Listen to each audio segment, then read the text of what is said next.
Good evening, all you opera cats and gattini dolci. I am Mark Sforzini, the artistic director of the St. Petersburg Opera Company. Thank you for joining me for Facebook Live. Tonight we are getting ready for the airing of our 2019 October production of The Merry Widow. That will be coming up tonight at 7 p.m. But first, I'm looking forward to talking to you about The Merry Widow, specifically our production and the Ted and Deena Puffer translation we used, as well as interviewing our special guest, Monica Harte, the daughter of Ted and Deena Puffer.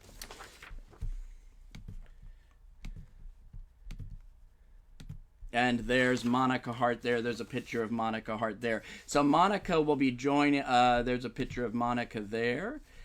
And Monica will be joining me a little bit later.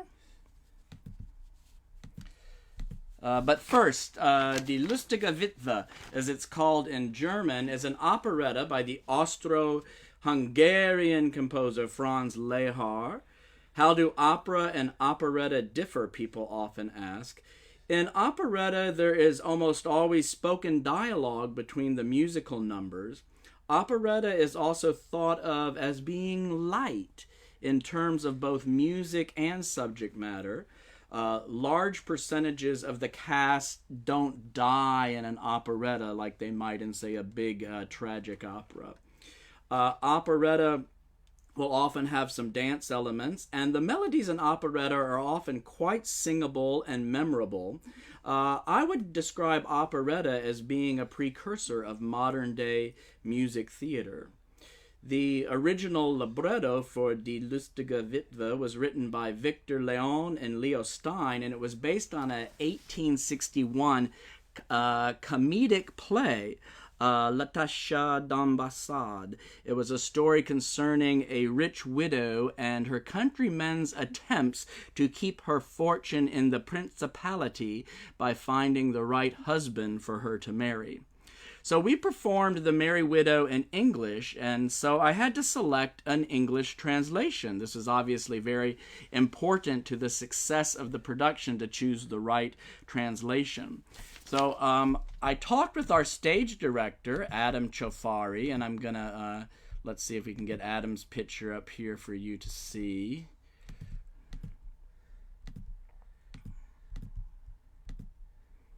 There's Adam Chofari, a picture of our stage director, Adam. And I spoke with Adam, and Adam was really a huge fan of the Ted and Deena Puffer edition. He had just stage directed the opera in Ohio at Opera Project Columbus, and he felt like the Puffer edition was really the benchmark for English performances of The Merry Widow. He told me it was quite charming and very concise in the way it conveyed the original German while also maintaining a timeless quality. And the rhymes are very, very well thought out. It's very clever. It's singable. I mean, sometimes words are difficult to sing in certain registers, but he couldn't say enough wonderful things about the Ted and Deena Puffer translation. So I read through the translation, and I was immediately captivated by it. Both the song lyrics and the spoken dialogue grabbed me for their cleverness and their effectiveness in communicating the original German. So the decision was made to use the Ted and Deena Puffer edition, and so that is going to be my special guest a little later tonight, the daughter of Ted and Deena Puffer. We're going to talk some about her parents and how they met and how they came to do a translation of The Merry Widow, and we're going to learn all kinds of interesting things. Our sponsors for our production of The Merry Widow were Gloria Matysik and Dick Caldwell, as well as the Tampa Bay Times. And The Merry Widow was our first production of our 14th season, and Belinda Dumont is our 14th season artistic sponsor. So I wanted to introduce the cast to you. There's quite a large number of people in the cast. So I've got them up here, I think, on slideshows. Or I thought I had them on slideshows. Let's see here.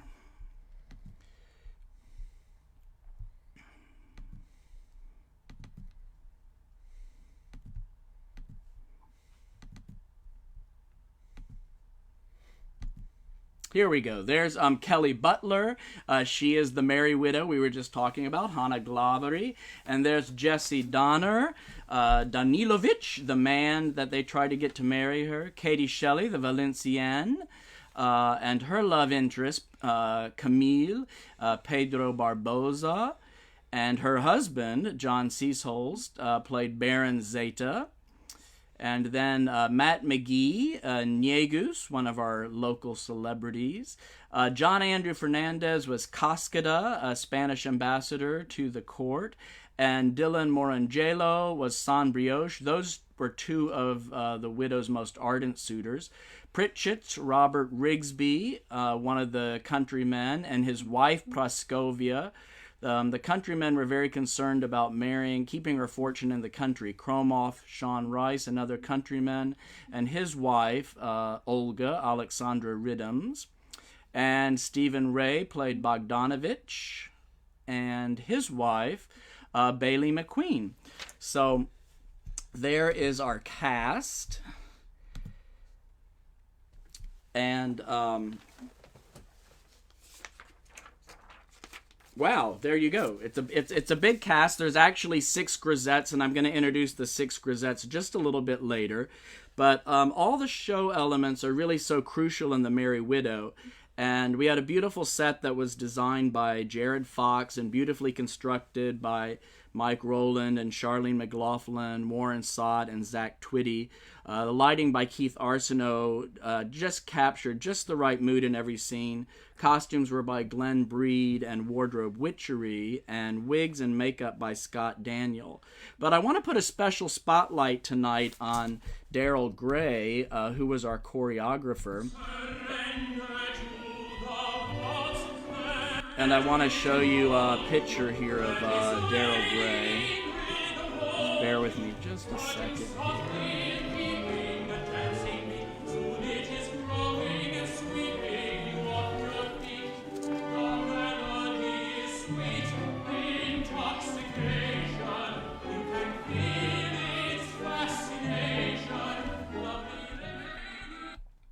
I'm having a little bit of technical difficulty tonight, so thank you for your patience here.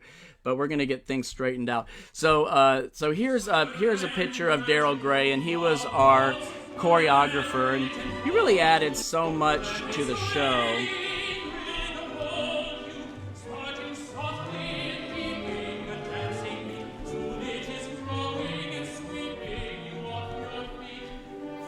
This is a sample of some of Daryl's work. This is one number where he worked with the singers waltzing. And the music here is about to take a turn to a slower tempo, and he really captures the essence of this new scene.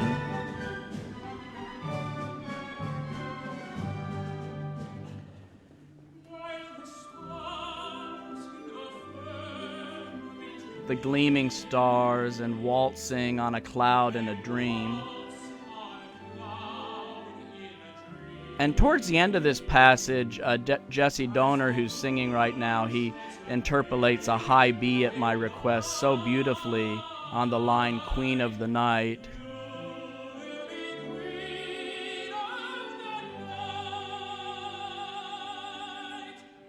Beautiful, Jesse. He was referring to Kelly Butler, the Merry Widow, as the Queen of the Night, which was a bit of an inside joke since Kelly Butler had played the Queen of the Night the previous season in The Magic Flute. Just beautiful dancing here.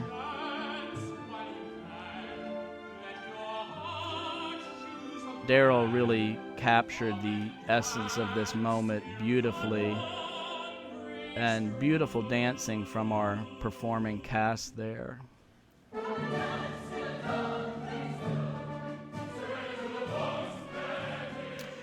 Then in the opening of Act 2, we go to Hannah Glavery's Parisian villa, and she's having a Pontevedran-themed party. So the costumes are Pontevedran.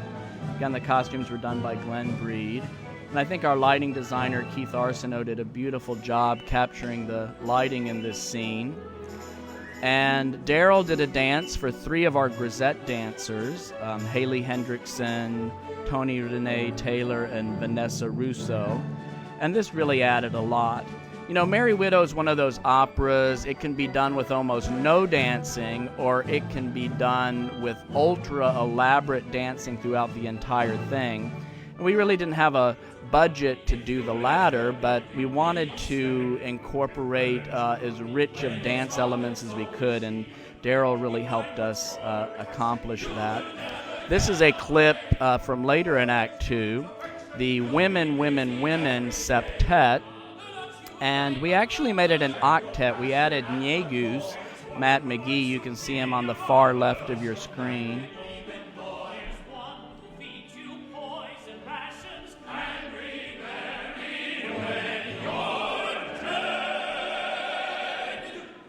And this I rewrote for 8-part harmony here for the men.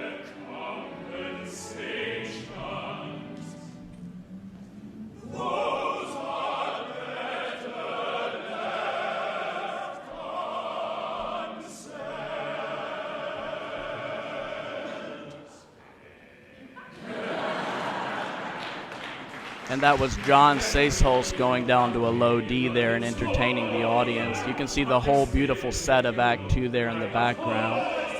And the choreography in this number really builds and builds, so you have to watch the entire scene to get the full effect of it. But you'll see some of it. We'll treat you to just a little bit of it now.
And then Act 3. Ladies and gentlemen, I beg you, stay in your seats while the can-can dances perform. The management will not be held responsible for your safety.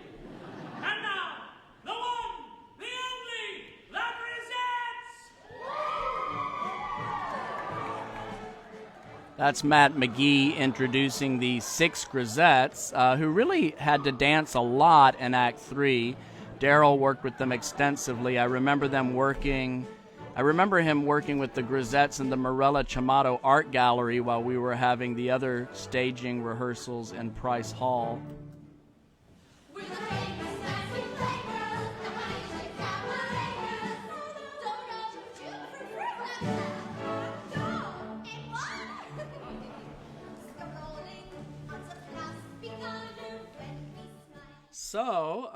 So there you have it. I wanted to give that little spotlight to some of the choreography and movement work that Daryl Gray did with us on the show. So thank you so much, Daryl. So now we are ready for an introduction of the 6 Grisettes. I did say I wanted to introduce the 6 Grisettes, so I want to make sure we introduce those 6 ladies who did so much dancing in the show. We have Haley Hendrickson, Clo. We have Eliza Engel, Margot. Jessica Mock, Lolo. I think Dodo is next. There we go. Yes, Caitlin Rudy, Dodo. And Vanessa Russo, Juju, and there's one more, Tony Renee Taylor as Frou Frou. So those were our 6 Grisette dancers who danced extensively throughout the entire show, but they're most featured in the 3rd act. So it's time to bring on our special guest, and I have Monica Harte with me, the daughter of Ted and Deena Puffer. Monica, are you there? Can you hear me? I can hear you. Can you hear me? I can hear you, and I can see you beautifully. Thank you so much for being with us tonight. I want to tell our audience a little about you. Monica, as I said, is the daughter of Ted and Deena Puffer, who did the English translation that we used for The Merry Widow. And that's going to be available to watch tonight at 7 p.m. Monica is currently the managing director of the Actors Gang, which is an award-winning professional theater company in Culver City, California. Monica, what exactly is, can you tell us a little bit more about the Actors Gang? Yes. So the Actors Gang was founded in 1981 by a group of actors, including Tim Robbins, who is still with the company now. He's actually our artistic director. And it's an ensemble company, and they do a lot of social justice work as well. I say they because I'm not as involved in that part, but we do a lot of work in the prisons, a lot of education work, and then we have our productions running year-round in the theater. That sounds wonderful. That is. Well, your father, I understand, was born in Rochester, New York in 1928, which I found very interesting because my father was born in Rochester in 1924 and my mother was born in 1926. So I wonder if they ever crossed paths. They must have crossed paths. I know my father's family was heavily involved in Kodak, in Eastman Kodak, and I think you mentioned possibly that your family was as well. My grandfather worked at Eastman Kodak, so they probably did cross paths, which is very, very interesting.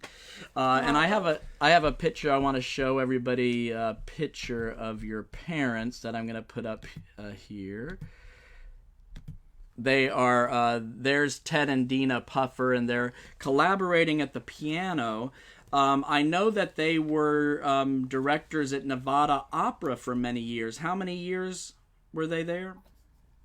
32 years. So they founded Nevada Opera in 67, and they left in 99.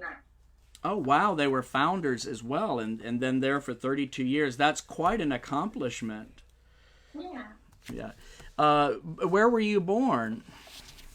So I was actually born in Utah. They spent a couple of years in Utah between Milwaukee and Reno, Nevada, and so I was born in Utah but raised in Reno.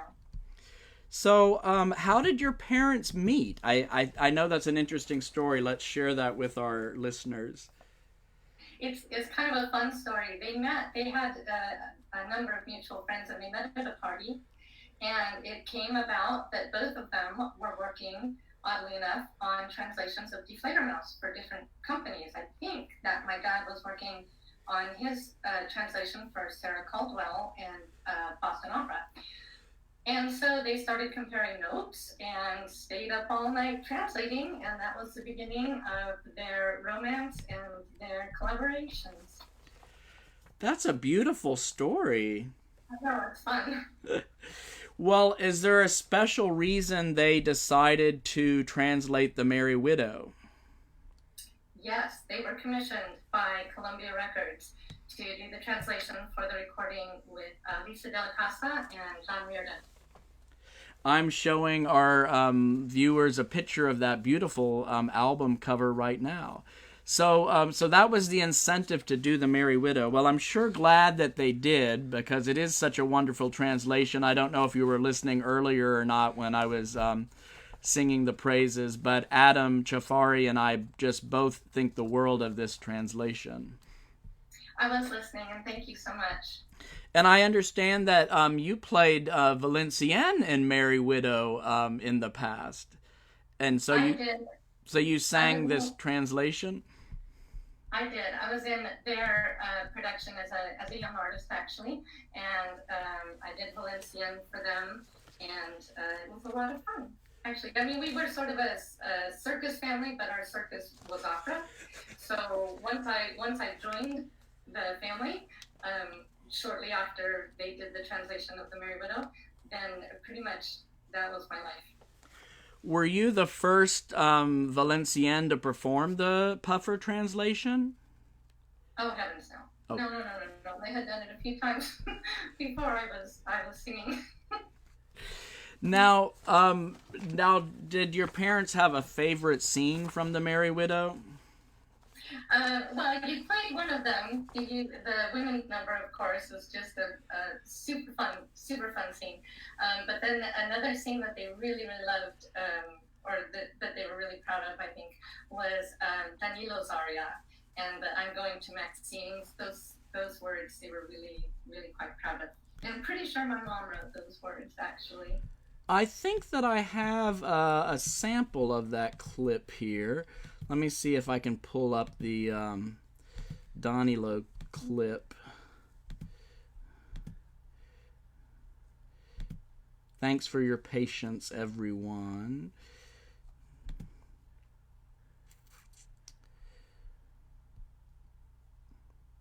Well, tell me, as I'm reloading that clip, tell me just a little bit more about your parents and some of the other translations they did.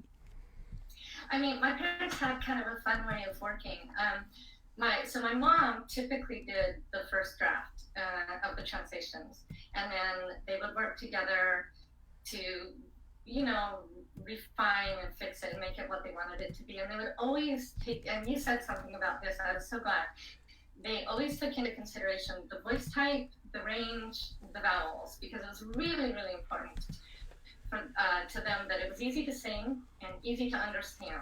That was really huge for them. It was so important for them that opera was accessible. I know that's important to your company as well, and that's really why they started translating the operas. And it was crucial to them that the singers enjoyed it and enjoyed singing the words. They tried to stay as close as they could to the language if possible, especially if there was something special like an oo vowel. My parents loved oo vowels on high notes for tenors. Not super high, but high enough that they had that special quality that tenors can get with an oo vowel. And just those details were a big part of their process, and it made it kind of special. Well, it's a wonderful translation, and I don't know what I did with the clip. I had the I'm Going to Maxime's clip all ready to play, and then somehow I accidentally deleted it. So we'll just have to look for that when people are watching the full broadcast tonight. But you said that your mother did that song. Was there something special about that song for her? Was it clearly just her and not the two of them together? No. They worked on it together, but they would those words would come up a lot. Where I'm going to Maxine to lose myself in dreams. I'll play in that oasis with all those lovely faces. They would quote those words sometimes, and my mom would say, "Those were my words." She had a very low voice, and she was very proud of those words. I kind of have a feeling, because I know her writing very, very well, that entire chorus, when it comes back around with the dry champagne or wine and women rain, I think all of those were her words, actually. She was very proud of that. Yeah. Well, they are great words. They are great words.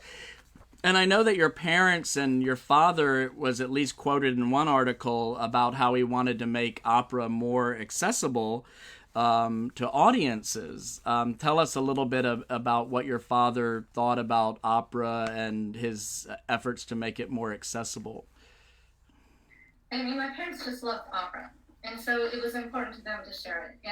And they really believe that as long as you put forth a quality product, that people would love it. That the only reason for people not to love it is that they weren't exposed to it. So they would really go out of their way to make it inviting to get there. It was never a problem for people to like it once they were there. So when they started their company in Reno, it was funny. That was back when they still had bumper stickers were kind of a big thing, and their first bumper sticker was "Opera in Reno" with a big question mark.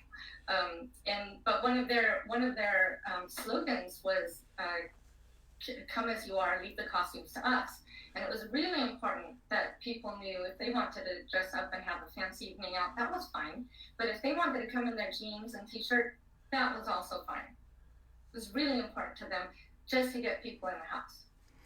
Well, I wonder if you got, if you inherited some of that from your parents. I saw on your website some very interesting graphics for a few different projects I wanted to ask you about. I'm showing everybody now the anime butterfly. What was that all about? Well, so I produced a few shows for Nevada Opera after my parents had already left the company, well after actually, and the anime butterfly was the first. Well, actually, it was the second show that I had directed for them, and really the idea behind it was that there was an anime convention in San Francisco, which is only a few hours away from Reno, and so the idea was to get people in the house, but that's really what prompted that whole project to make the entire production anime. The artwork had been done actually earlier, but it was commissioned by a very talented artist. So that's where that started. But that is kind of something I enjoy doing, kind of wrapping a modern theme around a traditional opera. It sounds like a very interesting production of Butterfly. And now I'm showing our viewers a picture of some sexy legs and high heels draped over a motorcycle. And it says, "Not Your Grandmother's Opera, Carmen." What's that about? Is that a biker's Carmen or something? It was. That's what it was. And so Reno has a huge festival called Street Vibrations. And we performed this in the El Dorado Casino showroom, which is called the Opera House, because it was modeled after an opera house in Italy. And that's exactly it. Harley Davidson sponsored us. We had a trick Harley out in the lobby, and we did a biker version of Carmen, and it actually worked quite well. And instead of being a cigarette gal, I mean, they were doing drugs, and Carmen worked at a strip joint. It was a little racy, but it was a lot of fun, and the audience they were encouraged to come in casual or biker clothes, since it was during the Street Vibration, and my orchestra was dressed up in leathers. It was just a lot of fun, and people really enjoyed it. So how does your board of directors react to these anime shows and biker Carmens? Well, that board of directors, they okayed it, or we wouldn't have been able to do it. But they did, they did specifically ask me to do something traditional, because, they were a little, and I think they were tired of my antics. So we did a very traditional Don Giovanni, but for our young artists, we did an abridged version, and we opened it in a comedy club, and we sort of intimated that rather than a womanizer, Giovanni was actually a vampire. And we did it in Italian. We did it was Mozart still, with the ensembles and the arias, and we put narration in between, and that's sort of how we made it sort of intimated that he was a vampire. And it actually was quite hilarious, and we got such a great reaction that we took it to the high school kids, and we actually got, and I feel that my parents would have loved this, because we got a standing ovation for Mozart's Giovanni in Italian in a high school in Reno, and I think that's outstanding. I think that's wonderful, and such clever and creative ideas, and you talk about them with such enthusiasm. So it's obviously you do share that trait with your parents about wanting to make opera real and accessible for people. So, well, I so appreciate you coming on tonight live, Monica, to chat with me and allowing us to share the Puffer translation of The Merry Widow with the world. Are you going to be able to tune in and see some of the show a little later tonight? I'm absolutely going to tune in and see the entire show. Thank you so much for inviting me. It means the world. Absolutely. So I'm signing off with Monica Harte. Thank you, Monica, and we'll be in touch. So, all right, you opera cats, I am wrapping up, and I just have a little bit left to tell you before we get going. I want to tell you about Bella Voce 2020. Bella Voce 2020. So before COVID-19, we were planning to have our annual fundraiser on May 8th. But obviously we're not going to be doing that in person. So we're going to do it virtual. It's going to be everywhere. Anybody around the world can join our gala, Bella Voce, Saturday night, May 23rd, 7 p.m. We're calling it Vincerò. The line comes from Turandot Nessun Dorma. Vincerò, Vincerò. Kaloff sings, I will be victorious, I will be victorious. So please register now for our virtual gala to celebrate the indomitable spirit of St. Pete Opera. With your help, SPO will overcome this difficult time and we will thrive into the future. You can go to stpeteopera.org/gala for more information and to sign up. And there are so many ways to have fun at our gala. You are going to be able to enjoy some live and recorded operatic arias that we do special just for you with some special guest stars and some other unique performances and musical treats. With your $10 entry and registration, an anonymous donor is going to match that up to 4 times for a total donation to the opera of $50. You also have the option of purchasing a $150 couple Park Shore Grill VIP experience, and you will receive delivery of a gourmet dinner for 2 with wine. So I just think that sounds so exciting. And I want to thank you all for being with me tonight. And we are going to be signing off here in a moment and gearing up for the full production. I'm going to leave you with an audio clip of Pedro Barboza singing, and Katie Shelley, our Valencienne, and Pedro Barboza, our Camille, singing a beautiful song from the end of Act 2. To find the Merry Widow online, you can go to our website, stpeteopera.org, and just click on the photo of the cast, and that'll take you right to the YouTube link. It should be available now. We've made the entire opera available this evening, so we hope you have a great time. And I'm Mark Sforzini signing off for St. Petersburg Opera, keeping our listeners and our artists in our hearts. See you soon.